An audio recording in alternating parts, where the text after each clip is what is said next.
برادران ملت اسلامیہ، السلام علیکم ورحمۃ اللہ وبرکاتہ۔ الحمدللہ الحنان المنان الذي خلق الانسان وعلمه البيان، والصلاة والسلام على رسوله سيد الانس والجان وعلى آله واصحابه ذوي الخير والاحسان، اما بعد، فاعوذ بالله من الشيطان الرجيم، بسم الله الرحمن الرحيم، قل لا اسألكم عليه اجرا الا المودة في القربى، صدق الله مولانا العظيم، وبلغنا رسوله النبي الامين المتين المختار الكريم، ونحن على ذلك من الشاهدين والشاكرين والحمد لله رب العالمين۔ بارگاہ رسالت مواب صلی اللہ تعالی علیہ وسلم میں درود پاک کا ہدیہ پیش کریں۔ اللہم صلی علی سیدنا و مولانا محمد معدن الجود والکرم وآلہ واصحابہ الکرام وابنہ الکریم وبارک وسلم صلاة دائمة سرمدا ابدا۔ عزیزان گرامی وقار، آج محرم الحرام کی 10ویں شب ہے، اور یہ شب غریباں بھی ہے۔ اس شب میں تاریخ کی بہت ساری ایسی سچائیاں چھپی ہوئی ہیں کہ جن کو بیان کرنے کے بعد دل رکھنے والے مومن کا کلیجہ منہ کو آ جاتا ہے۔ خاندان رسول صلی اللہ تعالی علیہ وسلم کے نونہالوں کی ایک عظیم تاریخ آج کی رات سے وابستہ ہے، اور ہم نے یہ جو 10 روزہ مجالس سجائی محرم الحرام کی، اس کا خلاصہ آج کی رات ہے، کیونکہ ہر سال یہ 10 مجلسیں جو ہوتی ہیں پہلی محرم سے لے کر 10ویں تک، ہم ان میں الگ الگ موضوعات پر گفتگو کرتے ہیں، اور اس سال ہمارا یہ دستور تھا کہ تاریخ اسلام آپ کے سامنے رکھنی تھی، جو رسول کریم صلی اللہ تعالی علیہ وسلم کی بعثت سے پہلے، آپ کے اعلان نبوت سے پہلے سے لے کر جو عرب کے سیاسی، مذہبی، اخلاقی حالات اور پوری دنیا کے حالات اور دنیا کا، عرب کا جغرافیہ آپ کے سامنے رکھا، اور پھر نبی کریم صلی اللہ تعالی علیہ وسلم کی دعوت سے لے کر اسلام کی نشو و نما، ترویج و اشاعت بیان کی گئی۔ ان 10 روزہ مجالس میں پھر آپ نے چاروں خلفائے راشدین کے زمانے اور ان کے زمانوں میں ہونے والی فتوحات اسلامیہ اور عظیم عظیم کارنامے اس سال آپ کو سنائے گئے۔ مقصد میرا یہی تھا کہ تاریخ کی سچائیوں سے آپ کو جوڑ دیا جائے، تاکہ کوئی بھی اسلام کا بدخواہ اور دشمن صحابہ یا دشمن اہل بیت، دونوں میں سے کوئی بھی آپ کے ذہن کو خراب نہ کرے اور تاریخ کو ون سائیڈ بتا کر یا ایک حصے کی تاریخ بتا کر آپ کو گمراہ کرنے کی کوشش نہ کرے۔ اس لیے میں نے پوری تاریخ آپ کے سامنے رکھی۔ تاریخ اسلام میں اسلام کی سرحدیں مدینہ طیبہ کی سرحدوں سے نکل کر کہاں کہاں تک پہنچی، آپ نے سماعت کیا۔ مولا علی کرم اللہ وجہہ الکریم کے زمانے تک 30 سال ہوتے ہیں خلفائے راشدین کا زمانہ، لیکن اسلام افریقہ کی سرحدوں میں، افریقہ کے جنگلات سے بھی نکل چکا، یورپ کی سرزمین پر، ایشیائی کوچر میں، ترکی میں داخل ہو چکا ہے، آذربائیجان، آرمینیا، جارجیا، یہ سارے ان ممالک تک اسلام کی سرحدیں پھیل گئی، حتیٰ کہ حضرت امیر معاویہ کے 20 سالہ دور میں اسلام سندھ اور ہند تک پہنچ چکا۔ یہ تاریخ ہے، اسلام پھیلتا رہا، جس کو علامہ اقبال نے کہا تھا کہ تھمتا نہ تھا کسی سے سیل رواں ہمارا، باطل سے ڈرنے والے ہیں آسمان نہیں ہے، ہم 100 بار کر چکا ہے جو امتحان ہمارا، توحید کی امان سینوں میں ہے ہمارے، آسان نہیں مٹانا نام و نشان ہمارا۔ اسلام کے اس پھلتے پھولتے باغیچے کو دیکھ کر کے ساری دنیا پریشان اور آج تک پریشان، اور اسی پریشانی کا یہ سبب ہے کہ ہر دن ایک نیا حربہ، ہر دن ایک نئی جنگ ہمارے سامنے پیش آتی ہے۔ لیکن میرے عزیزوں، باطل قوتیں جتنے نئے نئے آلے ہمارے خلاف لائیں گے، جتنی جنگیں کھڑے کریں گے، ہر زمانے میں ہم اپنے بچوں کو حسین کی داستان سناتے رہیں گے، ہم کربلا سناتے رہیں گے، تاکہ ہمارے بچوں میں یہ جذبہ ہمیشہ جوان رہے کہ اب یہ دور میں آنے والی مصیبتیں یہ کوئی نئی نہیں ہیں، ہمارے آبا و اجداد نہیں، 14 صدیوں سے مسلمان یہ سب جھیلتے آ رہے ہیں۔ میں اکثر ایک جملہ کہتا ہوں، برسات میں نکلے ہوئے ابھی کے کیڑے مسجدوں کے آگے آ کر تلواریں یا چاقویں لہرا کر ڈراتے ہیں اور اپنے کٹروار ناروں سے تمہیں گھبرانے کی اور خوف و دہشت ڈالنے کی کوشش کرتے ہیں۔ ہو سکتا ہے وہ بچے ڈر جائیں جن کو تاریخ یاد نہ ہو، اور جنہیں تاریخ یاد ہو تو ان کی زبان پر تو یہ شعر آنا چاہیے، ڈل نہ سکتے تھے جنگ میں اگر آ جاتے تھے، پاؤں شیروں کے بھی میدان سے اکھڑ جاتے تھے، حق سے سرکش ہوا کوئی تو بگڑ جاتے تھے، ارے تیز کیا چیز ہے ہم توپ سے بھی لڑ جاتے تھے۔ ہمیں ان تمام چیزوں سے گھبرانے اور ڈرنے اور خوف کرنے کی ضرورت نہیں ہے۔ عزیزہ نگران اوقات، آج کے دن سے میں نے اعلان جیسے کیا تھا کہ اب تاریخ کو ہم آگے لے کر کے چلتے ہیں۔ امیر معاویہ کی خلافت کا دور، ان کے حکومت کا دور ختم ہوا 60 ہجری میں۔ اب زمان میں خلافت کس کے ہاتھ میں آئے، ایک بہت اختلافی مسئلہ تھا، کنٹروورشل تھا۔ صحابہ اس وقت تھے اور بڑے بڑے تابعین بھی موجود تھے، لیکن چونکہ آپ نے تاریخ سماعت کی ہے کہ حضرت عثمان غنی کے قتل کے بعد سے حالات کس قدر بدلتے چلے گئے تھے، اور حضرت علی کرم اللہ وجہہ الکریم کا زمانہ خلافت جو 5 سال 5.5 سال چلا، یہ آپسی اختلافات کی نظر ہو گیا، مسلمانوں کی آپس میں جنگیں ہونے لگی اور اس میں بھاری نقصان ہوا۔ 2 جنگوں میں اگر آپ اندازہ کریں، ایک جنگ میں 12,000 لوگ قتل ہوئے اور دوسری جنگ میں 70,000 لوگ قتل ہوئے۔ مسلمانوں کی بہت بڑی تعداد کا نقصان ہوا ایسا۔ تو ان کے بعد پھر امیر معاویہ نے 20 سال زمان میں حکومت کو سنبھالا۔ اب ایک مسئلہ یہ درپیش ہوا، جیسے کہ کل میں نے آپ کو بتایا، حضرت امیر معاویہ نے اپنے انتقال سے پہلے ہی اعلان کر دیا اپنے بیٹے کی خلافت میں، یزید کو اپنا جانشین بنا، اور یہ الزام ان کے سر پر رکھ کر کے امیر معاویہ کو بھی آج تک لوگ طعن و تشنیع کا شکار بناتے ہیں۔ حضرت امیر معاویہ تو بہت برا بھلا کہتے ہیں کہ یہ ساری ذمہ داری امیر معاویہ کے سر جاتی ہے۔ اگر وہ خلیفہ نہ بناتے یزید کو تو نہ کربلا ہوتا، نہ امام حسین شہید ہوتے، نہ ہی اتنے برے حالات ہوتے۔ یہ ساری چیزوں کے ذمہ دار امیر معاویہ ہیں۔ یہ سوال ایسا گردش کرتا ہے کہ ہمارے بھی بھولے بھالے لوگوں کے دلوں میں یہ بات آتی ہے کہ امیر معاویہ کو نہیں کرنا چاہیے تھا، اپنے نالائق بیٹے کو خلیفہ کیسے مقرر کر دیا۔ پہلی چیز تو یہ ہے کہ کوئی ایک روایت بھی ایسی ثابت نہیں کہ جس میں امیر معاویہ یہ جان بوجھ کر کے کہ اس کا فسق و فجور، اس کی نالائقی ان کو معلوم تھی، اس کے باوجود بنایا، ایسی کوئی روایت نہیں۔ ان کے زمانے میں یا ان کے سامنے یزید کا فسق و فجور علل اعلان نہیں تھا، ورنہ تو وہ صحابی رسول ہیں۔ ان کے بارے میں اس طرح کا طعن و تشنیع کرنے سے صحابی رسول کے عدل پر اعتراض اٹھ جائے گا۔ ان کے علم میں یہ چیز نہیں تھی، پہلی بات تو یہ ہے۔ اور اگر سوال یہ ہو ان کے اوپر کہ اگر وہ نہ بناتے تو اتنا سارا معاملہ ہی نہیں ہوتا، تو سوال تو حضور پاک صلی اللہ تعالیٰ علیہ وسلم کی ذات پر بھی تم کرنے لگ جاؤ گے۔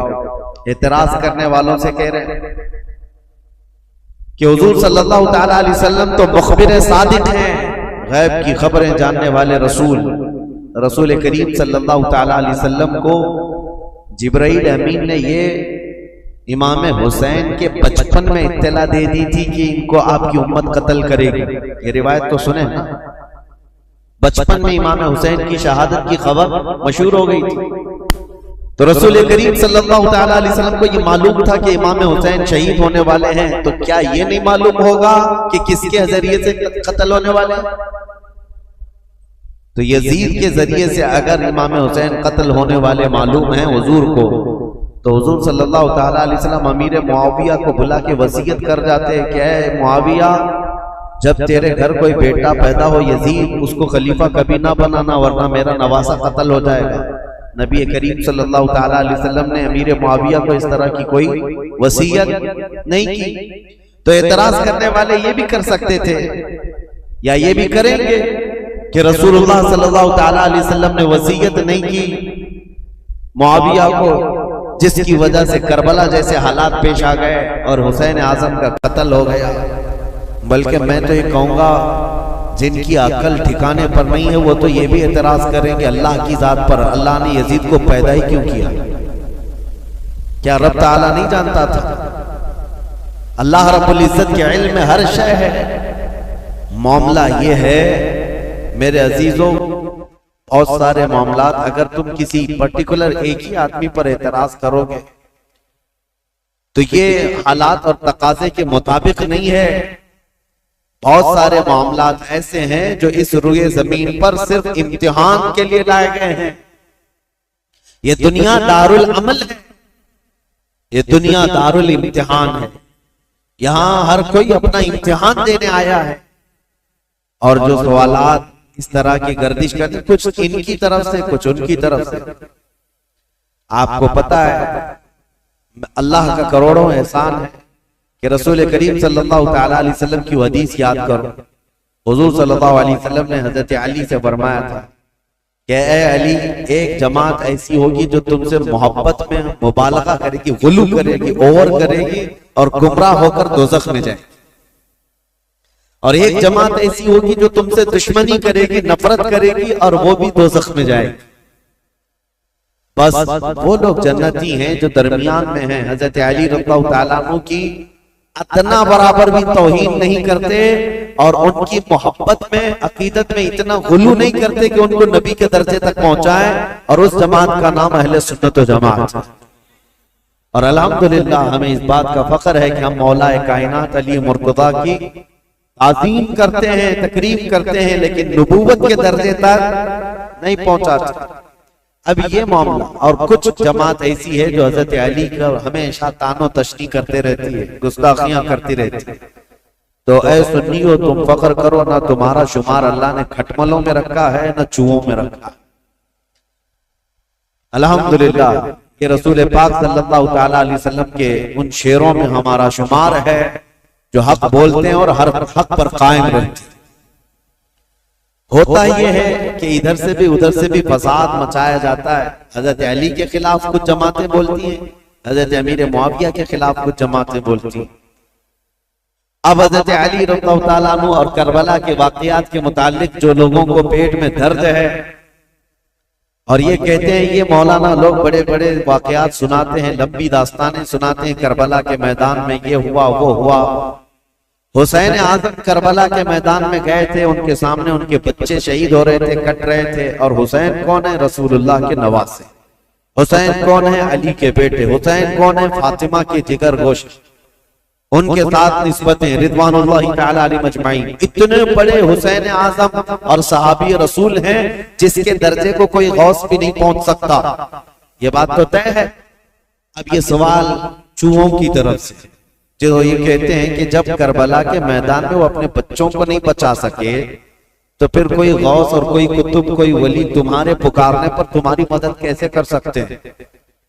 تو ہمارا بھولا بھالا جوان جس کو پٹی پڑا دی جاتی وہ سمجھتا ہاں کربلا کے میدان میں جب حسین اپنے بچوں کو نہیں بچا سکے تو پھر دوسرے ولی کیا بچائیں گے؟ اور کیوں ہم دوسرے اولیاء کو پکاریں گے مدد کے لیے؟ یہ اس طرح کے شوشے چھوڑے ہوئے ہیں. پہلے تو ان ظالموں کو یہ جواب دو، حسین اعظم رضی اللہ تعالیٰ عنہ کو کربلا کے میدان میں جان بچانے کے لیے نہیں بھیجا گیا تھا بلکہ اپنی جان دے کر اسلام بچانے بھیجا گیا تھا. وہ وہاں جان بچانے نہیں گئے تھے بلکہ اپنی جان کی قربانی دے کر اسلام بچانے گئے تھے. اگر وہ کوشش فرماتے یقیناً پورا دریائے فرات ان کے قدموں پر موجیں مار رہا ہوتا. حقیقت بات ہے میرے عزیزوں، وہ دارالامتحان میں تھے. امتحان کے وقت وہ امت کو ایک عظیم درس دینے گئے ہوئے تھے. اس سے یہ ثابت نہیں ہوتا کہ وہ مدد نہیں کر سکتے، یہ مدد نہیں کر سکتے. ہم بغداد شریف میں تھے اور واپس آئے زیارت کی. ایک صاحب سے ہماری ملاقات ہوئی، انہوں نے کہا اچھا مولانا بغداد سے جا کر آ رہے ہیں، آپ کی جماعت تو غوث پاک کہتی ہے. کہا بالکل. کہا وہاں تو اتنے بم برس رہے ہیں، سنا ہے وہاں تو مسلمانوں کا قتل ہو رہا ہے، کتنے تو وہاں پر میزائل داغے جا رہے ہیں. کہا ہاں سنا ہے، ہو بھی رہا ہے، حقیقت ہے، ہم دیکھ کر کے بھی آئے. کہا تو پھر غوث کیا کر رہے ہیں آپ کے؟ کیا ان کو بغداد والوں سے محبت نہیں ہے؟ میں نے ان سے سوال کیا، غوث پاک کو بغداد والوں سے جتنی محبت نہیں ہوگی، اس سے کروڑوں درجے اللہ کو مومنوں سے محبت ہے. میں پوچھا اللہ کیا کر رہا ہے؟ یہ ولی کا مقام بعد میں ہے. اللہ کیا کر رہا ہے؟ کیا اللہ تعالیٰ کو ان مومنوں سے محبت نہیں ہے؟ نادانوں، اگر یہی سوال کرنا ہو تو پھر بدر میں، احد میں، خندق میں، ہر جگہ سوال یہ کرنا پڑ جائے گا کہ رب تعالیٰ نے مومن جماعت کی نصرت کیوں نہیں کی؟ جب دارالامتحان میں ہوتا ہے کوئی امتحان کے میدان میں، تو یہ نہیں دیکھا جاتا کہ اس کی جان بچ رہی یا کون بچا رہا ہے، بلکہ یہ دیکھا جاتا ہے کہ اس کے قدم کتنے مضبوط ہیں. استقامت کا امتحان ہوتا ہے. بہرحال سوالات بہت، اعتراضات بہت، اور ہمارا وقت اس میں ختم ہونا چلے جائے. ہم تاریخ کی طرف آتے ہیں. معاویہ بن ابی سفیان رضی اللہ تعالیٰ عنہما، ان کے انتقال کے بعد یزید تخت خلافت پر بیٹھ گئے، جبکہ بڑے صحابہ کی منظوری نہیں تھی، اتفاق نہیں تھا. اور جو صحابہ موجود تھے اس میں حضرت عبد الرحمن بن ابو بکر، حضرت ابو بکر صدیق کے بیٹے عبد الرحمن، حضرت عمر کے بیٹے عبداللہ، حضرت زبیر کے بیٹے عبداللہ بن زبیر، یہ بڑے صحابہ اس وقت تھے. اور حضرت حسین ابن علی رضی اللہ تعالی، ان چاروں نے انکار کر دیا تھا کہ یزید کی تولیت یا اس کی خلافت کو ہم تسلیم نہیں کرتے. اب مسئلہ یہ ہوا کہ یزید بیٹھتے ساتھ ساری جگہوں پر خط لکھنے شروع کر دیے کہ میری بیعت لے لو. اپنے باپ، میرے باپ نے اعلان کیا ہے اپنے انتقال سے پہلے، لہذا میں امیر المومنین. کوفہ میں، بصرہ میں، سب جگہ یزید کی بیعت شروع ہو گئی. اب مسئلہ آ جاتا تھا مدینے کا، اور یہ چاروں بڑے صحابہ مدینے میں تھے. تو یزید کو ڈر انہی لوگوں سے تھا کہ یہ چار لوگ اگر منع کر دیے اور انکار کر دیے تو پورے حجاز میں میرا بیڑا غرق ہو جائے. اور ان چاروں میں کوئی ایک بھی کھڑا ہو گیا اپنے خلیفہ ہونے کا اعلان کرتے ہوئے تو آدھی دنیا ان کی طرف مائل ہو جائے گی. اس لیے کہ یہ چاروں بڑی عظمت والے ہیں. ایک صدیق اکبر کا بیٹا، ایک فاروق اعظم کا بیٹا، ایک حیدر کرار کا بیٹا، ایک عبدالزبیر رضی اللہ تعالیٰ عنہ کا بیٹا. تو یہ عشرہ مبشرہ کے بیٹے ہیں اور ان کی نسبتیں بھی بڑی ہیں. اور یزید کہاں، اس کی کون سی نسبت ہے؟ یہ تو حضرت امیر معاویہ رضی اللہ تعالیٰ عنہ کے گھر میں ان کی عمارت کے زمانے میں پیدا ہوا، یعنی جب وہ گورنر تھے اس زمانے میں پیدا ہوا. ان چاروں صحابہ سے عمر میں بھی چھوٹا، اور عمل کا تو دور دور تک کوئی واسطہ ہی، کیونکہ تاریخ میں یہ ساری چیزیں محفوظ ہیں آج بھی. یزید دن رات عیاشی میں مبتلا رہا، کیونکہ اس نے عمارت دیکھی تھی اور مالداری دیکھی تھی، جس کی وجہ سے اس کے فسق و فجور کا سب بعد میں لوگوں کو پتا چلا. جب وہ تخت پر بیٹھا، بندروں کو کھلانا، نچانا، کبوتر بازی کرنا، اور باندیوں سے اور غلاموں سے رقص کروانا، یہ ساری چیزیں اس کے ساتھ موجود تھی. اب یہ خبریں جب مشہور ہو گئی تو کیا جو رسول اللہ کے صحابہ ہیں ایسے شخص کو امیر تسلیم کر سکتے تھے؟ جنہوں نے خلفائے راشدین کا زمانہ دیکھا، جو چاروں خلفاء کا زمانہ دیکھے ہوں اور جو خود رسول اللہ کو دیکھے ہوں، تو وہ اس عظیم اسلام کے دامن میں کسی ایسے شخص کو برداشت کر سکتے تھے؟ ہمارا اور تمہارا حال الگ ہے. ہم نے ہر طرح کے امیروں کو دیکھا ہے، ہر طرح کے حاکموں کو دیکھا ہے، چوروں کو بھی دیکھا ہے، ڈاکوؤں کو بھی دیکھا ہے. ہمارے سامنے کسی نئے لیڈر کو لا کر اس کی تعریف کر دی جائے تو ہو سکتا ہے پھسل جائیں، کیونکہ بروں کو ہی دیکھتے آئے. لیکن وہ چار صحابہ جو مدینے میں ہیں، ان کا حال تو ایسا تھا جنہوں نے رسول اللہ کو دیکھا، جنہوں نے صدیق اکبر کا زمانہ دیکھا اور فاروق اعظم کی عدالت دیکھی ہے، عثمان بن عفان کی سخاوت دیکھی اور حیدر کرار کی شجاعت دیکھی ہے. یہ خلفائے راشدین کا سنہرا دور دیکھے ہوئے صحابہ، ان کے سامنے کوئی آ کر کے یہ کہے دن رات عیاشی کرنے والا، باندیوں کو نچوانے والا اب مسلمانوں کا امیر المومنین بن گیا ہے، خلیفہ وقت ہے، کیسے تسلیم ہو سکتا ہے؟ ہوا یہ کہ اس نے بلا کر مشورہ لیا. مدینے میں اس وقت جو گورنر تھے ولید بن عقبہ، ولید بن عقبہ کو اس نے ایک خط لکھا اور کہا یہ جو بڑے لوگ موجود ہیں مدینے میں ان کو بلاؤ. عبد الرحمن بن ابو بکر، عبداللہ بن عمر کر کے ان کو میری بیعت لے لینا، تم وکیل بن جاؤ. ابھی تک حضرت امیر معاویہ کے انتقال کی خبر مدینے نہیں پہنچی تھی، سب جگہ مشہور نہیں ہوئی تھی. تو یزید کا خط آیا ولید بن عقبہ کے ہاتھ. ولید بن عقبہ ایک نرم دل آدمی تھا، لیکن پڑھتے ہی خط کو کانپنے لگ گیا. کہا یہ تو بہت بڑا کام ہے میرے سر پر جو ڈالا گیا ہے، یزید کو تو یہ لوگ تسلیم کر ہی نہیں سکتے، کیا کیا جائے؟ تو وہ ظالم مروان جس کی تاریخ ہے آپ نے سنا، حضرت عثمان ابن عفان کی مہر جس نے چرائی تھی، ان کے قتل کا جو سبب بنا تھا، مروان موجود تھا. اس سے ولید بن عقبہ نے مشورہ کیا کہ کیا کرنا چاہیے. کہا چاروں کو بلاؤ اور ان کے سامنے یہ مسئلہ رکھو، کہو کہ امیر معاویہ کا انتقال ہوا اور وہ اپنے انتقال سے پہلے اعلان کر کے جا چکے ہیں، ان کا بیٹا خلیفہ ہے، لہٰذا تمہیں یہ بات ماننی پڑے گی اور بیعت کر لو. اگر وہ یہاں پر نہیں مانتے تو ان کا قتل کر دو. مروان نے سیدھے قتل کا مشورہ دیا. یہ بڑے صحابہ کے متعلق ولید بن عقبہ نے کہا ہرگز میں اپنے ہاتھ کو ان کے خون سے رنگین نہیں کر سکتا. پھر بھی اس نے بلوایا. یہ چاروں صحابہ کو جیسے ہی بلایا گیا، حضرت حسین ابن علی رضی اللہ تعالی، اگرچہ مدینے کو خبر نہیں پہنچی تھی حضرت امیر معاویہ کے انتقال کی، لیکن چاروں کو احساس ہو گیا کہ گورنر اگر ہمیں بلا رہا ہے تو یہ ملک شام کی آئی ہوئی کوئی خبر ہے. وہ اپنی تیاری سے ہی گئے تھے. حضرت امام حسین اپنے چند ساتھیوں کو لے گئے تھے اور کہا میں اندر جا رہا ہوں، اگر آواز بلند ہو جائے تو تم آ جانا اور پھر معاملات طے کیے جائیں گے. حضرت حسین، حضرت عبداللہ بن زبیر، عبد الرحمن بن ابو بکر اور حضرت عبداللہ بن عمر، یہ چاروں دارالحکومت میں آئے، گورنر ہاؤس میں. اور اس وقت ولید بن عقبہ موجود تھا اور مروان بھی موجود تھا.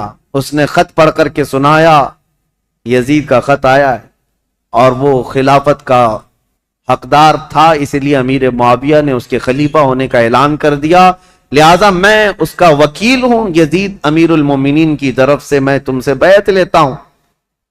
حضرت عبد الرحمن بن ابو بکر وہ موجود تھے اور یہ دونوں صحابہ عبداللہ بن زبیر، عبداللہ بن عمر، یہ کھڑے ہو گئے.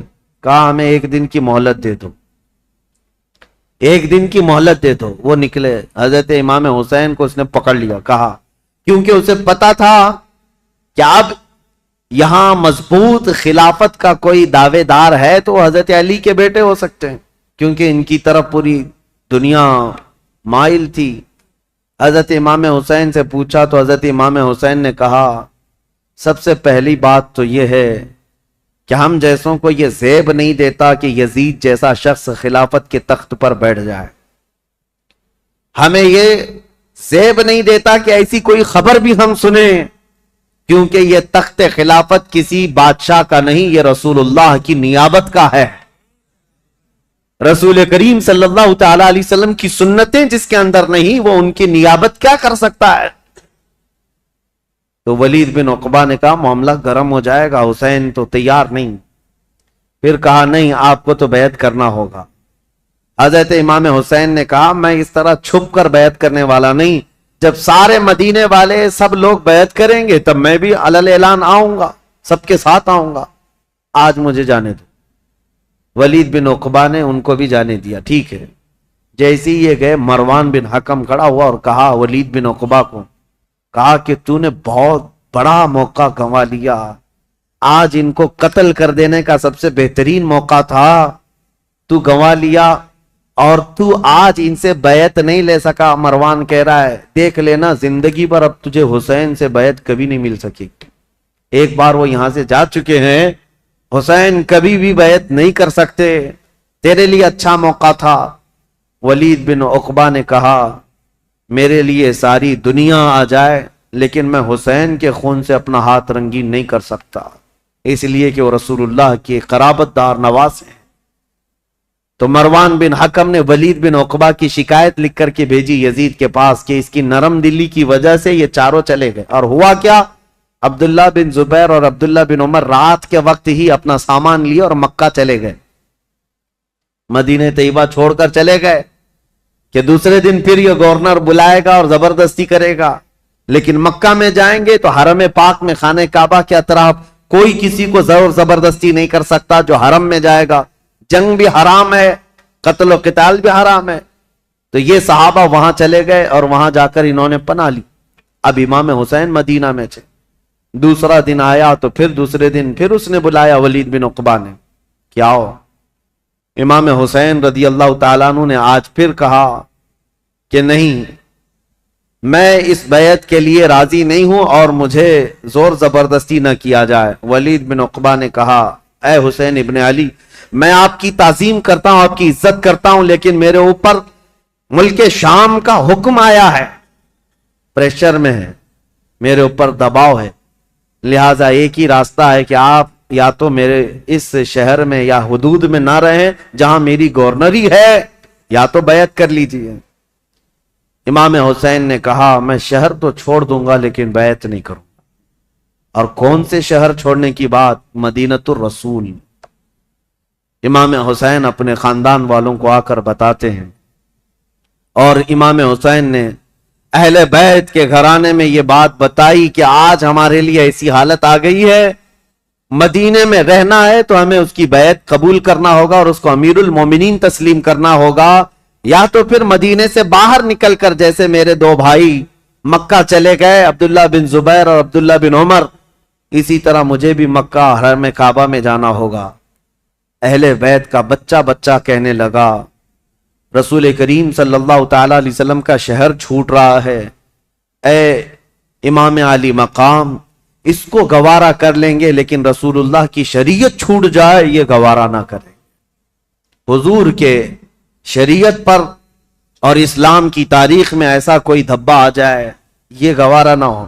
میں آپ کو بتاتا ہوں یہ مسئلہ کتنا اہم تھا، ظالموں کو پتہ نہیں جو اوپر اوپر کی تاریخ پڑھتے ہیں اور بک بک کر کے ٹی وی میں چلے جاتے ہیں کہ امام حسین نے خواہ اپنے بچوں کو جھونک دیا کربلا کے میدان میں، اور یہ سیاسی جنگ تھی نعوذ باللہ۔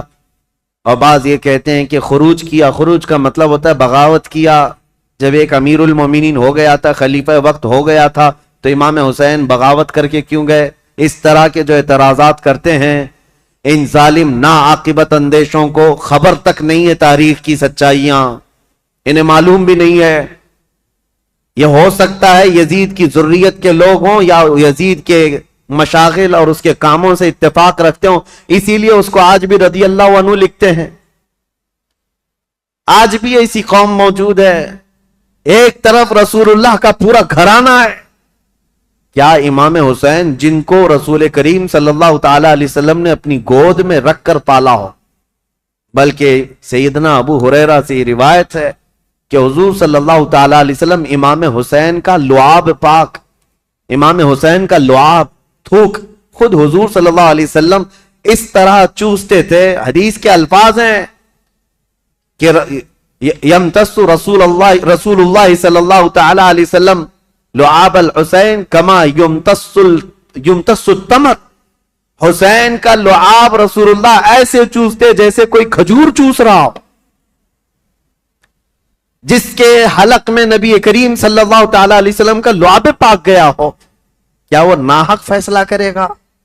کیا وہ زور زبردستی رسول اللہ کے خاندان کو جنگ کے میدان میں جھونک دے گا؟ بات اتنی تھی کہ امام حسین کی نگاہیں بہت دور تک دیکھ رہی تھی، آج تک دیکھ رہی تھی.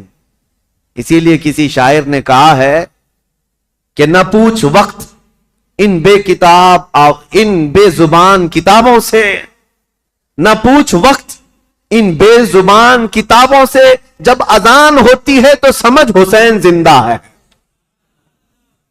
ان اذانوں کو زندہ رکھنے میں اور اماموں کو زندہ رکھنے میں حسین کا نام ہے. حسین کی نگاہ، حسین ابن علی رضی اللہ تعالیٰ عنہ کی نگاہ یہاں تک دیکھ رہی تھی. مسئلہ اتنا نہیں تھا خلافت کا، بلکہ میں تو کہتا ہوں ہر آدمی کے پاس جب یہ آپشن رکھ دیے جائیں کہ آپ کے بچے محل میں رہیں گے، آپ کا فیوچر حسین ہے، وزارت ملے گی، سب کون چھوڑتا ہے؟ اگر امام حسین مان لیتے، جانتے ہو یزید کتنی خاطر مدارات کرتا، امام حسین کے لیے بہت بڑا مقام رکھتا، ان کے لیے نذرانے، وظیفے اور ان کے گھرانے کے لیے شاہانہ انداز میں سارے انتظامات رکھتا. کیونکہ جس سے خطرہ تھا جب وہ اس کے مطیع و فرمان بردار ہو جاتے تو حسین ابن علی رضی اللہ تعالیٰ عنہ کے لیے یزید خزانے کھول دیتا. اور یہ امام حسین کو معلوم تھا کہ میرے مان لینے سے یزید تو میرے لیے خزانے کھول دے گا. لیکن امام حسین کی نگاہیں بہت دور تک دیکھ رہی تھی، آج تک کے لیے دیکھ رہی تھی. آج میں آپ سے پوچھتا ہوں میرے عزیز، یہ مسلح امامت ہے. نماز پڑھنے والے جیسے بھی ہوں، مقتدی ہزار قسم کے آتے ہیں، کوئی داڑھی چلا، کوئی ٹوپی کے بغیر، کوئی پتہ نہیں کیا کیا چیزیں کیا ہوا، سب آتے ہیں، ان کو کوئی نہیں پوچھتا. لیکن امامت کے مصلے پر جو کھڑا ہے اس کے اوپر سے نیچے تک ساری چیزیں دیکھتی ہے آج بھی قوم. اگر کوئی شخص چوری میں مشہور ہو جائے تو میں آپ سے کہتا ہوں کیا چور کو آپ اپنا امام بنا لیں گے مسجد کا؟ کسی کا زنا مشہور ہو جائے تو کیا آپ اس کو امام بنا لیں گے؟ نہیں. آپ یہ کہیں گے میں جیسا تیسا ہوں لیکن امام نہیں. امام ایسا نہیں. چور، ڈاکو اور لٹیرا ہم امام نہیں بناتے. میرے عزیزو، یہ جو تمہارے اندر فکر ہے یہ حسین ابن علی کی دی ہوئی ہے، یہ صدقہ ہے امام علی مقام کا، احسان ہے ان کا پوری دنیا میں. انہوں نے یہ چھاپ چھوڑی ہے کہ ہم آج مسجد کے اس مصلے کے لیے بھی پرہیزگار ڈھونڈتے ہیں اور شریعت کا پابند ڈھونڈتے ہیں. اگر امام حسین اس وقت یہ کر جاتے، یزید کے ہاتھ میں دے کر بیعت کر لیتے، تو آج کوئی بھی اس بات کو دلیل بنا لیتا، میاں آپ فلاں امام پر اعتراض کر رہے ہیں، رسول اللہ کے نواسے نے امام مان لیا تھا شرابی کو، تو ہم کیوں نہیں امام بنا سکتے؟ ہر ایک کے لیے دلیل بن جاتی. اسی لیے میرے عزیزو، خالی وہ وقتی جنگ نہیں تھی، قیامت تک کے لیے فیصلہ تھا، قیامت تک کے لیے دلیل بننے والا تھا ان کا عمل. اسی لیے امام حسین کو بہت بڑا فیصلہ لینا پڑا، بہت بڑا فیصلہ لینا پڑا. اگر میرے نکلنے سے صرف میرے گھر کا ہی مسئلہ تھا تو یہ الگ بات ہے، لیکن میرے نکلنے سے آنے والی نسلوں کے لیے بھی ہے تو مجھے 1000 بار سوچنا پڑے گا. امام حسین کے سامنے یہ چیلنج تھا کہ وہ رسول اللہ کے نواسے، جن کے لیے میرے آقا نے یہ فرمایا حسین منی وانا من الحسین، حسین مجھ سے ہیں اور میں حسین سے ہوں. اس کا مطلب یہ ہے رسول اللہ کی شریعت حسین سے ہے، رسول اللہ کا دین حسین سے ہے. تو جب امام حسین سے پورا دین وابستہ ہے تو پھر امام حسین کو بہت سوچ کر کے قدم اٹھانا تھا. ظالموں، خالی صرف اتنا بک بک کہہ دینا کہ وہ خامخواہ اپنے خاندان کو میدان جنگ میں جھونک دیے اور سیاسی جنگ تھی یا بغاوت کیا، اپنی آخرت خراب کرتے ہو، اپنی آخرت برباد کرتے ہو. تمہیں خبر بھی نہیں ہے، تمہارے ساتھ اگر ایسے معاملات آ جائیں تب پتا چلے گا. دین کی تھوڑی بہت بھی سوجھ بوجھ رکھتے ہو تو ایسی حرکت کبھی نہیں کر سکتے.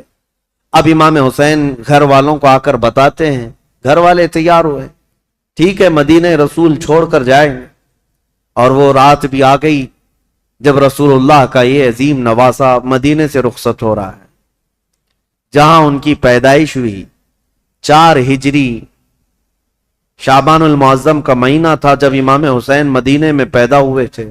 اس دن رسول کریم صلی اللہ تعالی علیہ وسلم کو اتنی خوشی ہوئی تھی، اور پتہ ہے آپ کی ولادت سے پہلے حضور کی چچی ام الفضل حضرت عباس کی بیوی حضرت ام الفضل یہ آئی تھی، خواب دیکھ کر کے ڈر کر کے آئی اور کہا یا رسول اللہ صلی اللہ علیہ وسلم میں بہت ہی عجیب خواب دیکھ کر کے آئی ہوں، مجھے ڈر ہے۔ کہا کیا دیکھی ہو؟ کہا بیان کرنے سے مجھے ڈر لگتا ہے۔ کہا بتائیں تو صحیح خواب کیا ہے؟ تو چچی ام الفضل نے کہا تھا میں نے کل خواب میں دیکھا آپ کے جسم کا ایک ٹکڑا کٹ گیا اور میری گود میں گرا ہے۔ حضور نے فرمایا گھبرانے کی ضرورت نہیں، فاطمہ کے گھر بیٹا پیدا ہوگا اور وہ پرورش کے لیے تمہاری گود میں ڈالا جائے گا، اور فاطمہ کا بیٹا میرے جسم کا ٹکڑا ہے۔ جو رسول کریم صلی اللہ تعالی علیہ وسلم نے جس کو اپنے جسم کا ٹکڑا کہا وہ مدینے میں پروان چڑھا ہے، اور مدینے میں آنکھیں کھولی ہیں، خطبہ رسول کو سنا ہے، حسین پرورش ہے صحابہ کی جھرمٹ میں، ماں فاطمۃ الزہرا اور باپ حیدر کرار، نانا رسولوں کا سردار۔ اس عظیم جوان کو میدان میں اترنے کے لیے اب جو وقت آیا وہ عجیب اتفاق تھا کہ اپنا شہر چھوڑنا ہوا۔ امام حسین کہتے ہیں میرے نانا نے یہ فرمایا تھا کہ ہر نبی اس جگہ دفن ہوتا ہے جو جگہ اسے سب سے زیادہ محبوب ہوتی، لہذا سید الانبیاء جہاں دفن ہے تو مدینہ ان کو سب سے زیادہ محبوب ہے۔ لیکن عجیب اتفاق ہے اے حسین، رسول کا جو سب سے محبوب علاقہ ہے وہ مجھ سے چھوٹا چلا جا رہا ہے۔ امام حسین اپنے خاندان کو لے کر حضور صلی اللہ علیہ وسلم کے روضے پر آئے اور آتے ساتھ رو پڑے، کہا نانا جان یہ وہی شہر ہے جہاں میں آپ کے کندھوں کی سواری کرتا تھا، یہاں کے در و دیوار گواہ ہیں اور یہاں موجود لوگ بھی گواہ ہیں کہ آپ سے جو میری محبت تھی یا مجھ سے جو آپ کی محبت تھی اس کے قصے مشہور ہیں۔ لیکن آج میں مدینے سے رخصت ہو رہا ہوں، اس لیے نہیں کہ مجھے کوئی جائیداد بنانی ہے، صرف اس لیے کہ آپ کے دین پر کوئی آنچ آنے نہ پائے۔ امام حسین حضور اکرم صلی اللہ تعالی علیہ وسلم کے روضہ اطہر سے اجازت لیتے ہوئے نکلے تھے۔ مدینے والے کہتے ہیں وہ عجیب سما تھا کہ مدینے والے دیکھتے رہ گئے۔ اہل بیت کا قافلہ جب نکل رہا تھا، اس میں حضرت امام حسین کے بھتیجے، بیٹے، بیٹیاں، بہن اور کئی لوگ شامل تھے۔ یہ قافلہ بعد میں بڑھتا چلا گیا لیکن مدینے سے نکلنے والے قافلے میں اتنے تھے۔ اور پھر امام حسین اپنی والدہ ماجدہ سیدہ کائنات فاطمۃ الزہرا کی قبر کے پاس آئے اور بے اختیار رو پڑے، اپنی ماں کو آخری مرتبہ سلام کہہ رہے تھے۔ مدینے والے کہتے ہیں کہ حسین کا جانا ہم نے دیکھا تھا، حسین واپس مدینے کبھی نہ آئے، اور مدینے والے روکتے رہے کہ ہم آپ کی بیعت بھی کریں گے اور آپ کی حمایت بھی کریں گے، آپ مدینے سے نہ جائیں۔ کئی لوگ آپ کے جبے کو تھام کر پکڑے ہوئے تھے، کہا ہم آپ کو چلتا پھرتا دیکھتے ہیں تو رسول اللہ کی یاد آتی، ہم آپ کو یہاں محسوس کرتے ہیں تو ہمیں نبی پاک کی خوشبوئیں محسوس ہوتی ہیں، آپ اگر مدینہ خالی کر کے جائیں تو ہمیں بتائیں رسول اللہ کے گھر میں اب بچا کون؟ آپ کے بھائی شہید ہو چکے، امام حسن، آپ کے باپ بھی نہیں ہیں، رسول اللہ کے گھر کی ایک نشانی آپ ہیں اور آپ جا رہے ہیں اور اپنی اولاد کو بھی لے جا رہے ہیں۔ کیا مدینہ رسول اللہ کے گھر سے خالی ہو جائے گا؟ اگر رسول اللہ کا گھر یہاں نہیں ہے تو پھر کس کا گھر رہے گا؟ مدینے والوں کی وہاں پر جو بہتابی تھی، آہو فغاں تھے، یہاں تک کہ وہ لوگ لڑنے کو تیار ہوئے اور تلواریں نکال چکے تھے۔ کہا حسین ابن علی ہماری تلواریں ہیں آپ کے ساتھ ہیں، اللہ کا واسطہ دیتے ہیں آپ نہ جائیں۔ امام حسین نے ایک ہی جملہ کہا میں رہ تو جاؤں گا تمہاری باتوں پر، لیکن کل کو جو عیاش لڑکا بیٹھا ہوا ہے تخت خلافت پر یعنی یزید، یہ مقابلے کے لیے مدینہ بھی فوج بھیج دے گا، اور حرم رسول کو میں مسلمانوں کے خون سے رنگین نہیں کر سکتا۔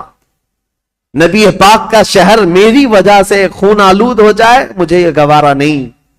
میں میرے نبی پاک کے شہر کا حد درجہ احترام کرتا ہوں، مجھے جانے دو۔ یہ قافلہ مدینے والوں کی آنکھوں سے اوجھل ہو گیا۔ مدینے والے کہتے ہیں راتوں کی نیند غائب ہو گئی، ہمارا چین و سکون غرق ہو گیا۔ ہم اہل بیت کے اس گھر پر آتے تھے جو رسول اللہ کے حجرے سے لگا ہوا تھا، جہاں کبھی سیدہ کائنات فاطمہ الزہرا رہا کرتی تھی۔ حضرت فاطمہ کا وہ مکان جو آج رسول اللہ کی جالیوں کے اندر آ گیا ہے۔ اہل مدینہ کہتے ہیں اس گھر کے اطراف ہم گھومتے تھے، اس لیے کہ ہمیں پتہ ہے اس گھر کی تاریخ، کہ حضور اگر اس گھر کے اندر بیٹھے ہوتے اور قرآن اترنا ہوتا تو جبرائیل دروازے پر کھڑے ہو کر پہلے اجازت لیتے پھر گھر میں آتے تھے۔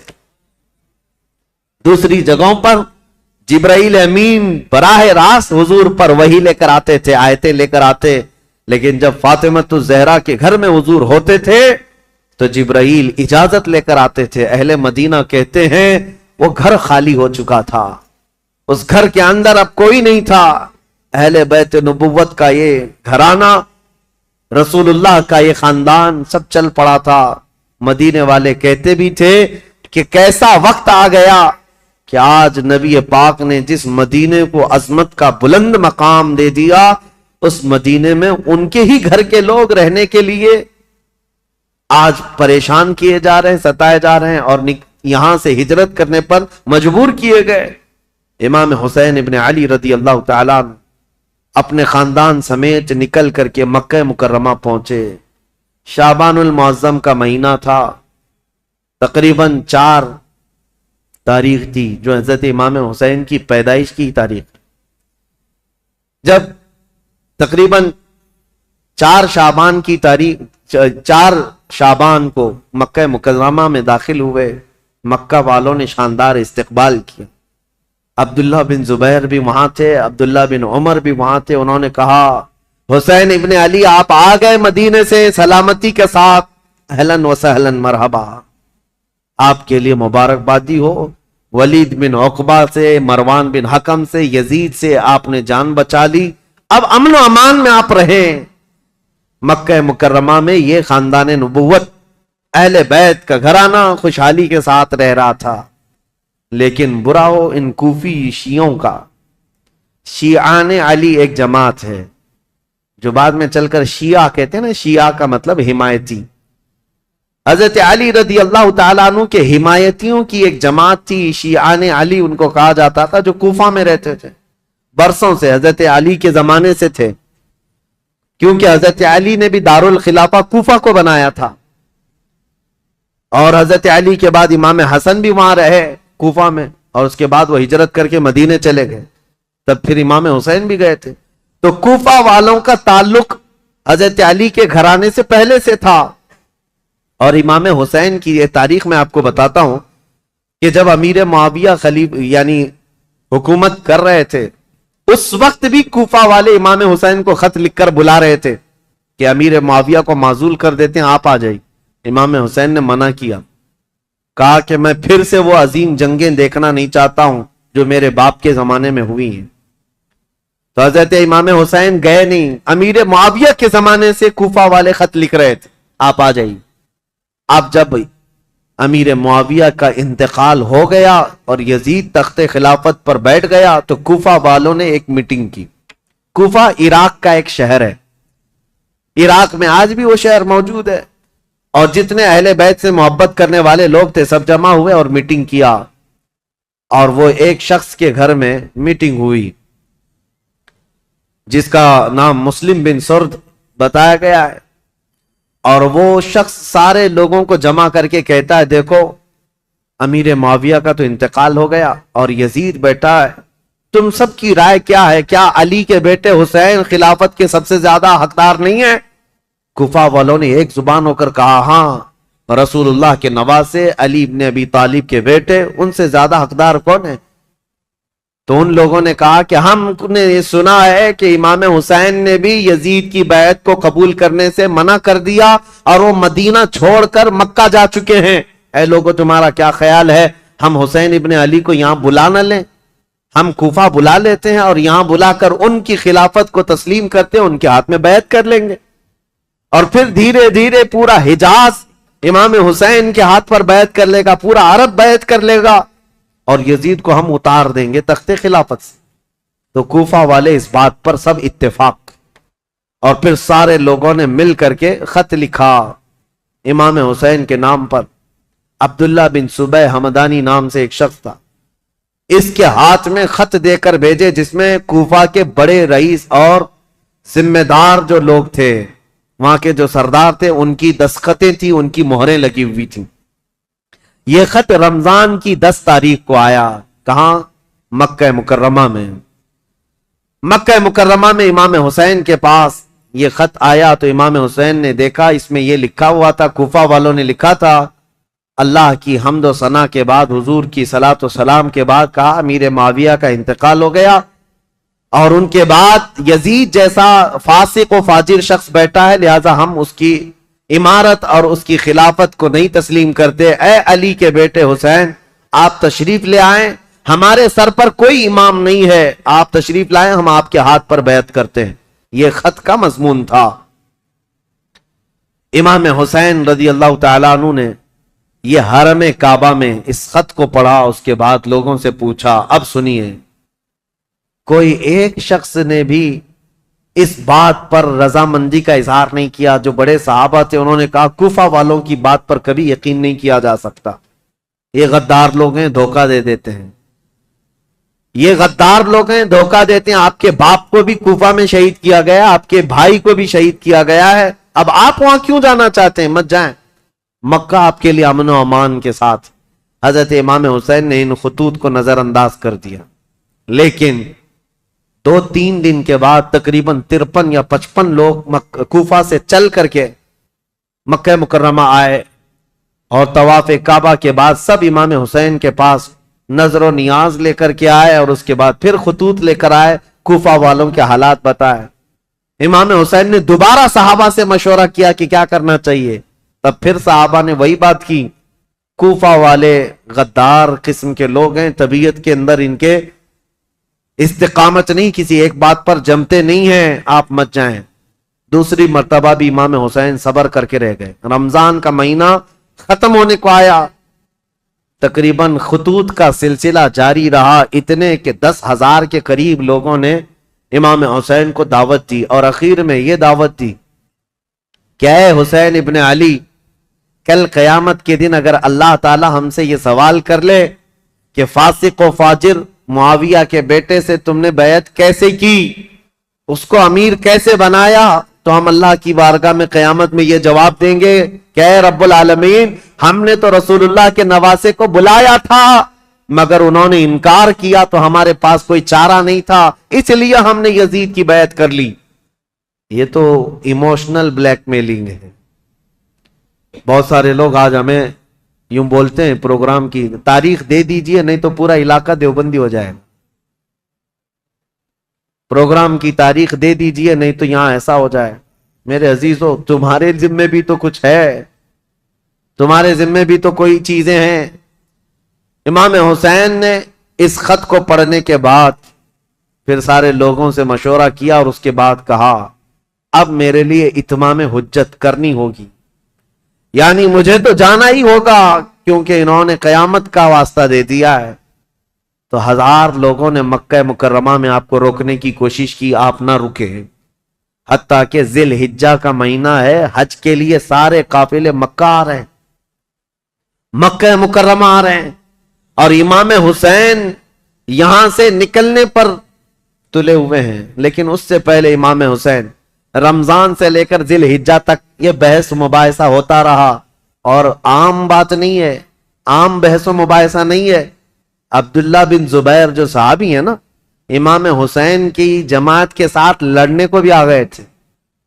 یہ محبت کی لڑائی ہے, دشمنی کی نہیں, کہ میں تمہیں مکہ سے باہر جانے نہیں دوں گا, اس کے لیے وہ تلوار نکال کر کھڑے ہو گئے تھے. یہ بھی لڑائی قریب تھی، مکہ کی مکرمہ سے نہ جانے دیں گے، کیونکہ عبداللہ بن زبیر جانتے تھے کہ کوفہ والے ان کا کیا کریں گے۔ تو پھر امام حسین رمضان کے بعد بھی رک گئے۔ جب امام حسین اصرار کرنے لگے بار بار، تو چند صحابہ آئے اور ان سے مشورتاً یہ کہا کہ اگر آپ کو جانا ہی ہے اور کوفہ والوں کے بارے میں آپ یہ کہہ رہے ہیں کہ یہ ہزاروں لوگ بیعت قبول کرنے کو تیار ہیں، تو آپ نہ جاتے ہوئے پہلے اپنے خاندان کے کسی معتمد شخص کو وکیل بنا کر بھیجیں، اور وہ جا کر کے براہ راست حالات دیکھے گا اور وہ خبر دے گا، تب آپ جائیے، ان کے خطوں کے بھروسے پر مت جائیے، ان کے خط اور ان کے بولیوں پر مت جائیے۔ تو امام حسین نے اس مشورے کو تسلیم کر لیا۔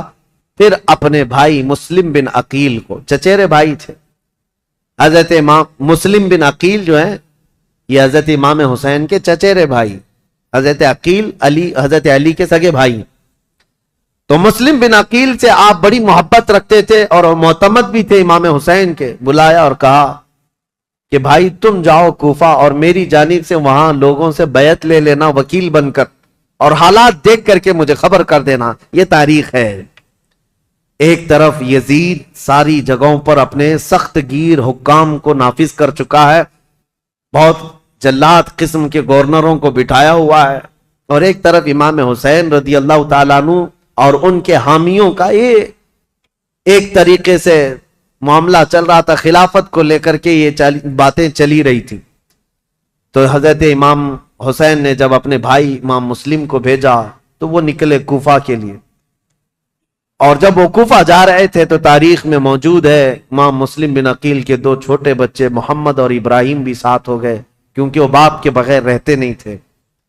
امام مسلم بن عقیل اپنے دو بچوں کے ساتھ کوفہ کے لیے روانہ ہوئے۔ جیسے ہی کوفہ میں آئے، کوفہ والے جوق در جوق امام مسلم کا استقبال کرتے ہیں، اور اتنی بڑی تعداد میں استقبال کیا کہ تقریباً ایک ہی رات میں 12,000 لوگ آپ کے ہاتھ پر بیعت کیے۔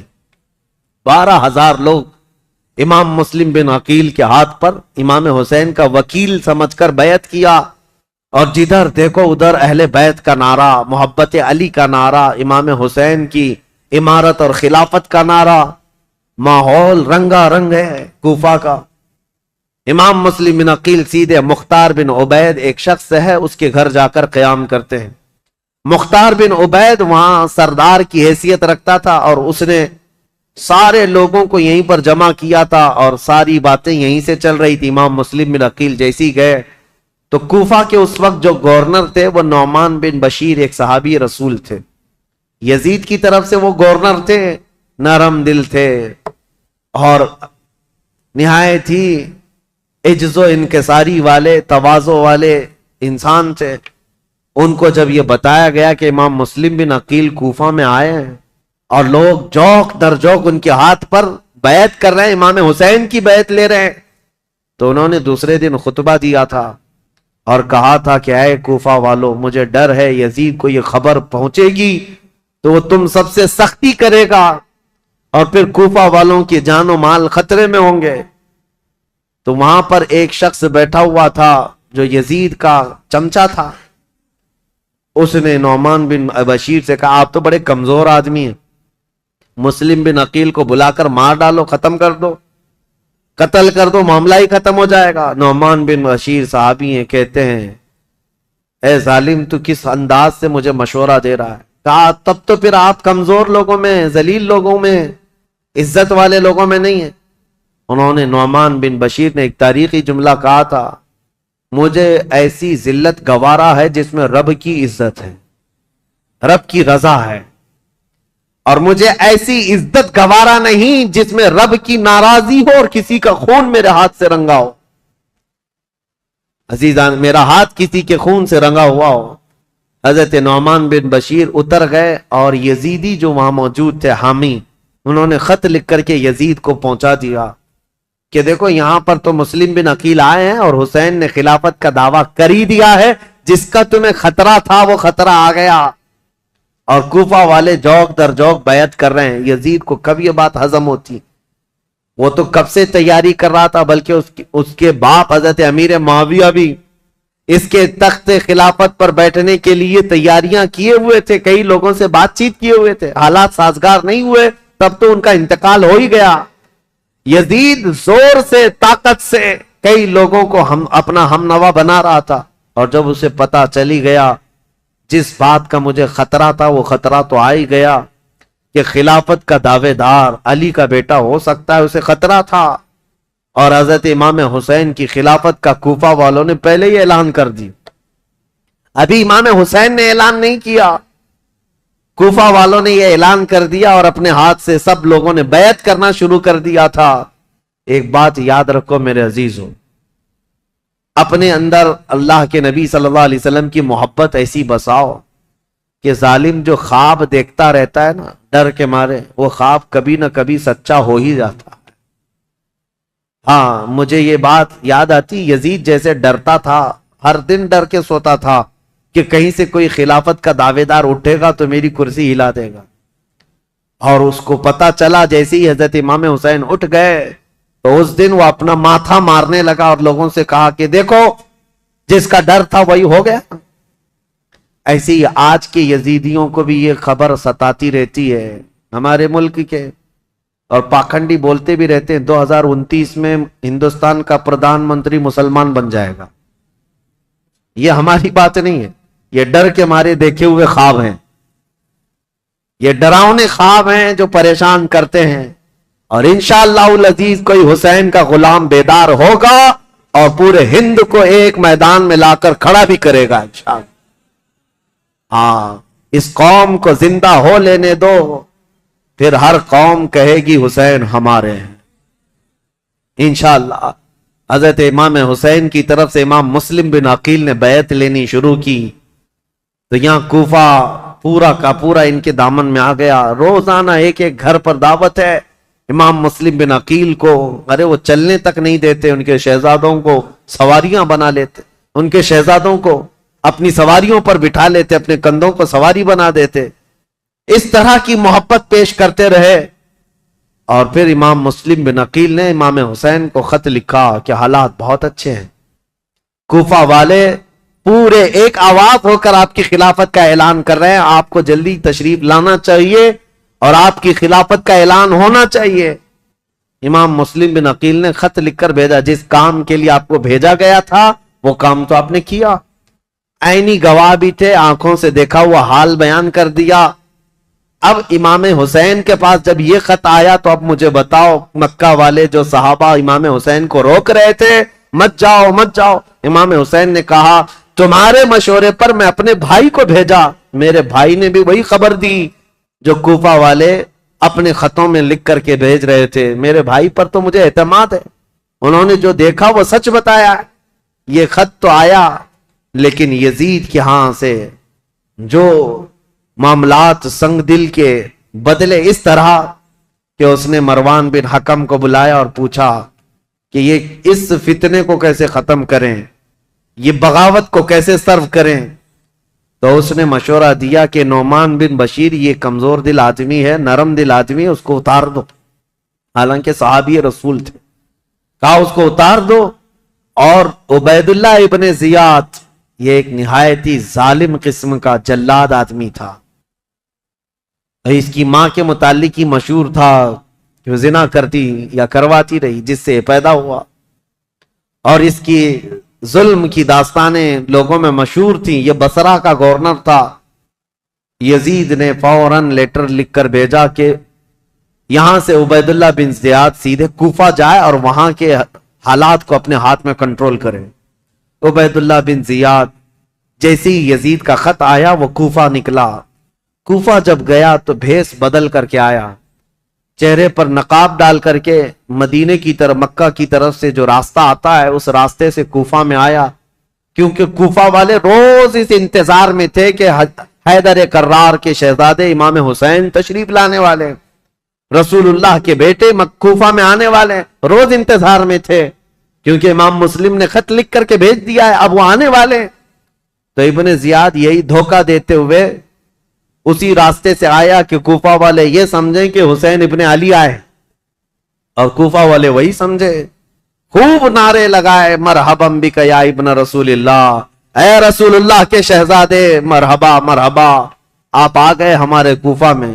یہ ظالم کچھ بھی نہیں جواب دیتا تھا، پردہ ڈالے ہوئے جلوس میں چلتا رہا اونٹنی پر بیٹھ کر، اور جب دارالخلافہ پہنچا یا گورنر ہاؤس پہنچا تو وہاں پہنچتے ہی گورنر ہاؤس میں اندر گیا، دروازہ بند کیا، چھت پر کھڑے ہو کر پھر خطبہ دیا اور کہا ہے لوگوں، یہ علی بن ابی طالب کا بیٹا حسین نہیں، میں عبید اللہ بن زیاد یزید کی طرف سے نیا گورنر بن کر آیا ہوں۔ نعمان بن بشیر کو معزول کیا جاتا ہے، آج سے کوفہ کے سارے معاملات میرے ہاتھ میں ہوں گے۔ کوفہ والے جو استقبال کرنے کے لیے آئے تھے ان کو سخت ترین خطبہ دیا، کہا ہے لوگوں سنو، جو سختی کرے گا اس کے ساتھ ہم سختی کریں گے، اور جو یزید کی بیعت کو انکار کرے گا ہم اس کو قتل کریں گے، باغیوں میں اس کا شمار ہوگا، اور جو کسی باغی کی حمایت کرے گا ہم اس کے ساتھ بھی سختی کا معاملہ کریں گے۔ اس کا پہلے ہی دن یہ جو خطبہ سنا لوگوں نے بہت ہی بیزاری کا اظہار کیا، برہمی کا اظہار کیا، لوگ چلے گئے۔ اب امام مسلم بن عقیل کے حالات اب بدلنے کو آ گئے، کوفہ والے بس گیدڑ بھپکی سے ڈر گئے، عبید اللہ بن زیاد کے ایک خطبے سے ڈر گئے، اور اس کے بعد دوسرے دن عبید اللہ بن زیاد نے کیا کیا، کوفہ کے جتنے قبیلے تھے، خاندان تھے، ان خاندانوں کے جو جو بڑے لوگ تھے، خاندان کا جو بھی رئیس ہوتا، ان سب کو اپنے گورنر ہاؤس میں بلایا، اور بلا کر کے اتنا سخت ڈرایا اور کہا تم میں سے کوئی بھی اگر مسلم بن عقیل کو اپنے گھر میں پناہ دیا یا دیتا ہوا نظر آیا تو میں تمہاری پھانسی کا پھندا یہیں پر لٹکاؤں گا، اور اس کے بعد تمہارے لیے وہ عبرتناک سزا ہوگی، اس لیے کہ یزید امیر المومنین کی طرف سے مجھے یہ آرڈر ہے۔ ایسے سخت احکامات دیا، اور اس کے بعد کوفہ والوں کو ڈرایا یہ کہہ کر کے کہ یزید کی طرف سے 30,000 کی فوج آ رہی ہے جو کوفہ کی اینٹ سے اینٹ بجا دے گی۔ سارے سردار ڈر گئے، جتنے قبیلوں کے آقا تھے ان کے جو جو رئیس تھے وہ ڈر کے مارے چھپ گئے، اور حضرت امام مسلم بن عقیل کو آ کر یہ معاملات کی خبر دی۔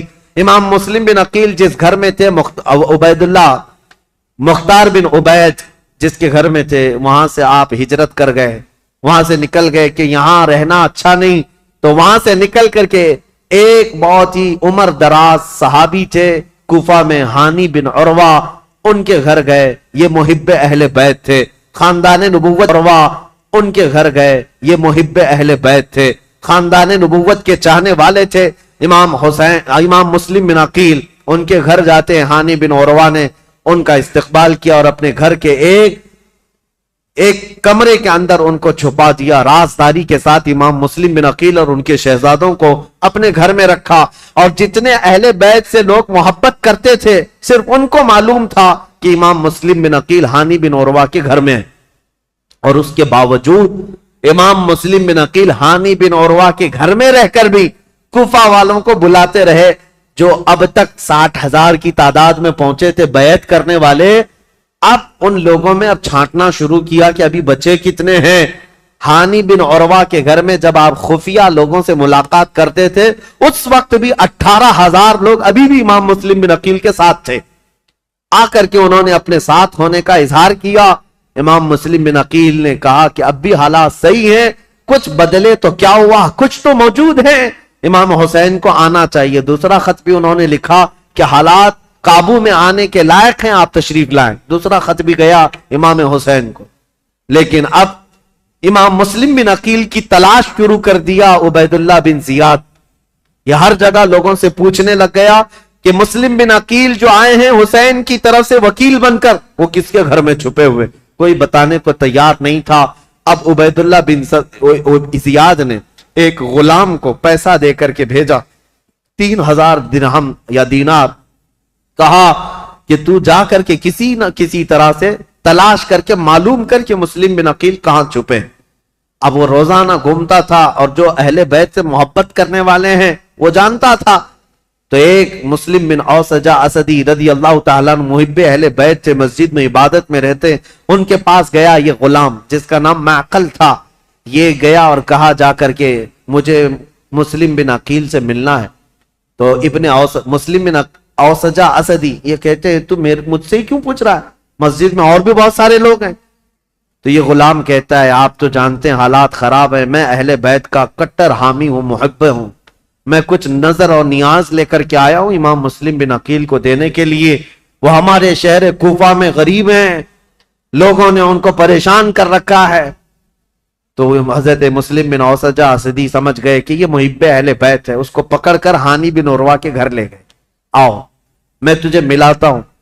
حضرت ہانی بن عروہ کے گھر یہ معقل غلام گیا تو دیکھا حضرت مسلم بن عقیل اور ان کے دونوں شہزادے گھر کے اندر ایک کمرے کے اندر موجود ہیں, اور جتنے اہل بیت سے محبت کرنے والے رازدار لوگ تھے وہ آتے تھے, ملتے تھے, جاتے تھے.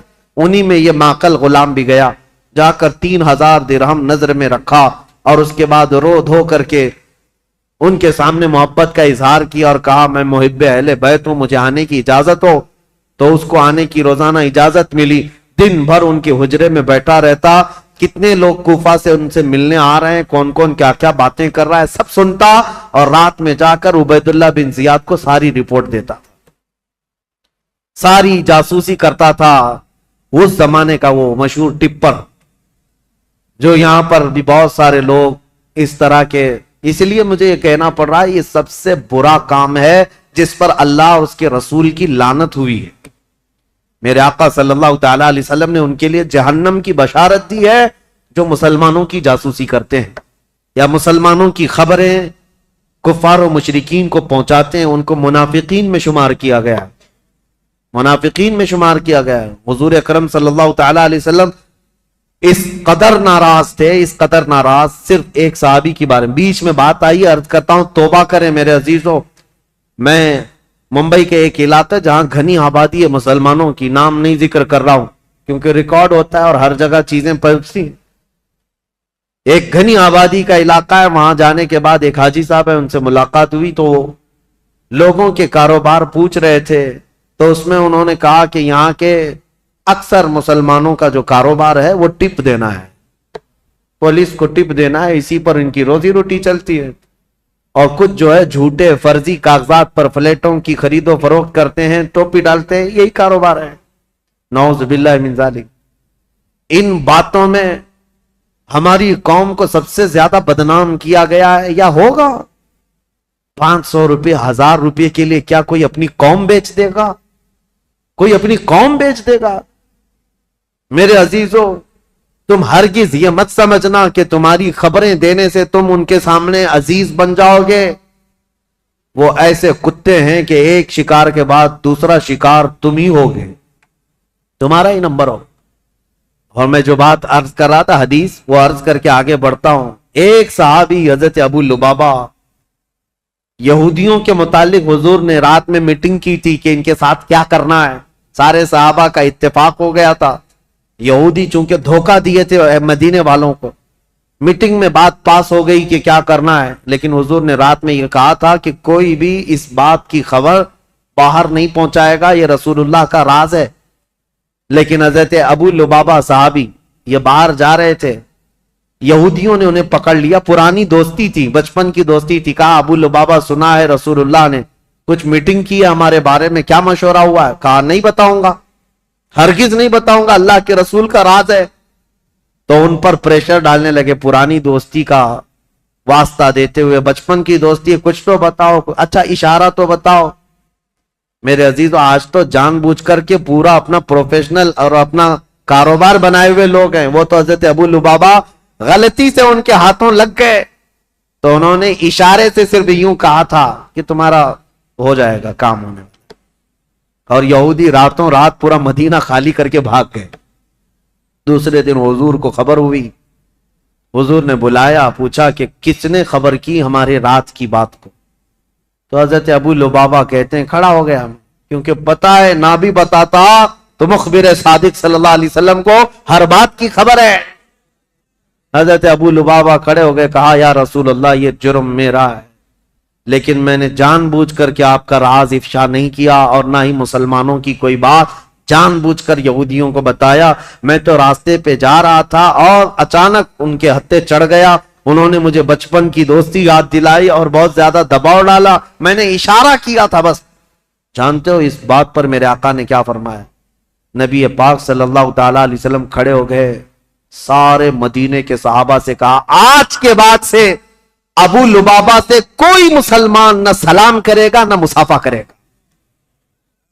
حضور پاک نے فرمایا مکمل طور پر ابو لبابہ کا بائیکاٹ کرو، کوئی سلام بھی نہیں کرے گا، مصافحہ بھی نہیں کرے گا۔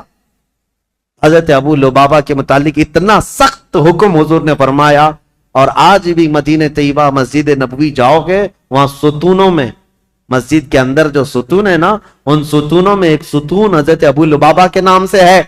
ابو لبابہ نے کیا کیا، اپنی بیوی کو بلایا اور کہا اب میں جینے کے قابل نہیں ہوں، مجھے اس کمبے سے باندھ دینا جب تک میری توبہ قبول نہ ہو۔ ان کو رسی سے ان کی بیوی باندھ کر چلی جاتی۔ حد تو یہ ہے وہ مدینے والے کیسے تھے، صحابہ تو دیکھتے تھے ان کو، نمازوں کے وقت کھولا جاتا تھا، حضور کے پیچھے نماز پڑھتے تھے، پھر رسی سے باندھ دیے جاتے، کھانے کے وقت ہاتھ کھولتے، ان کی بیوی بھی کچھ پوچھو تو منہ پھیر لیتی، کہتی رسول اللہ نے منع کیا، تم سے سلام بھی نہیں کیا جا سکتا، کلام بھی نہیں، جینے کا حق ہے اس لیے کھانا دیا جا رہا ہے۔ بیوی تک نہیں بات کرتی تھی۔ حضرت ابو لبابہ پر یہ دن ایک دن دو دن کا بائیکاٹ نہیں، تقریباً 33 دن تک چلا۔ حضور نماز پڑھاتے تھے لیکن ان سے ملتے نہیں تھے، اور اللہ رب العزت ان کی توبہ کا اعلان فرماتا ہے، حضور پر وہی آتی ہے جن سے یہ غلطی ہو گئی، اے رسول اللہ نے انہیں بخش دیا، معاف کر دیا۔ حضور اپنے ہاتھوں سے رسی کھولتے۔ یہ بات بیچ میں آئی ہے تو اس لیے مجھے عرض کرنا ہے، کچھ لوگوں کو ایسا لگتا ہے مسلمانوں کی جاسوسی کرنا، ان کی خبریں لے جا کر کے بڑے عہدے داروں کو بتانا، ٹپ دینا، اس میں ہماری عزت بڑھے گی۔ زیادہ سے زیادہ کیا ہوگا تمہارا؟ چند جرائم میں پولیس تمہیں معاف کر دے گی، اتنا ہی، کچھ نہیں ہے۔ عزت حاصل کرو اللہ کی بارگاہ میں۔ ہونا تو یہ چاہیے کہ اپنی قوم اور اپنی جماعت کے متعلق پہلے تو حالات ایسے ہوتے تھے کہ ہمارے بڑے، ہمارے بزرگ بتاتے ہیں کہ دوسروں کو ہماری جماعت کیا، ہمارے محلے میں آنے سے پہلے اجازت لینی پڑتی تھی، اتحاد ہوتا، یونٹی ہوتی۔ آج ہر کوئی ایک دوسرے کے پیچھے پڑا ہوا ہے، اس کی جاسوسی وہ کرے، اس کی جاسوسی یہ کرے، جاسوسی میں پوری زندگی گزر جا رہی۔ قیامت کے دن اللہ کی بارگاہ میں کیا کہو گے؟ اور قرآن کا 26ویں پارے کی یہ آیت بھی یاد رکھو، اللہ نے فرمایا اجتنبوا کثیرا من الظن، اللہ فرماتا ولا تجسسوا، لوگوں کی جاسوسی مت کرو۔ اور جو جاسوسی کرتا ہے مومن کے لیے، یا غیبت کرتا ہے اس کے لیے، اللہ قرآن میں فرماتا گویا کہ وہ اپنے مرے ہوئے بھائی کا گوشت کھاتا ہے، مرے ہوئے بھائی کا گوشت کھاتا ہے۔ میں ان سب سے کہوں گا ظالموں، مردہ کھانے والوں، توبہ کر لو، ابھی دن باقی ہیں، ابھی دن باقی ہیں۔ تم نے جن لوگوں کو ذلیل کرنے کے لیے، آج تخت پر بیٹھے ہوئے لوگوں کی رضامندی حاصل کرنے کے لیے مسلمانوں کی خبریں لے جا کر پہنچاتے ہو، دن بدلیں گے، وقت بدلے گا، پھر تمہاری حالت ایسی ہوگی، نہ تم اپنی قوم کے ہوگے نہ کسی اور قوم کے ہوگے، تمہیں منافقین میں شمار کیا جائے گا۔ توبہ کر لو۔ امام مسلم بن عقیل کی خبریں پہنچانے والا وہ ماقل غلام، اس کے ساتھ یہی ہوا 3000 درہم دے کر کے نذرانہ اور ساری رپورٹیں لا کر عبید اللہ بن زیاد کے پاس پہنچاتا تھا۔ عبید اللہ بن زیاد ساری باتیں سنتا رہا، اور ہانی بن عروہ کو ایک دن بلا لیا، کہا ہانی بن عروہ سے اس کے پرانے تعلقات تھے، لیکن ہانی بن عروہ جب سے وہ آیا تھا ملنے نہیں گئے تھے۔ بلایا اچانک گورنر ہاؤس پہ، کہا کیا بات ہے ہانی بن عروہ، ہم سے ملاقات نہیں کر رہے ہو؟ کہا میں بیمار تھا اس لیے نہیں آیا۔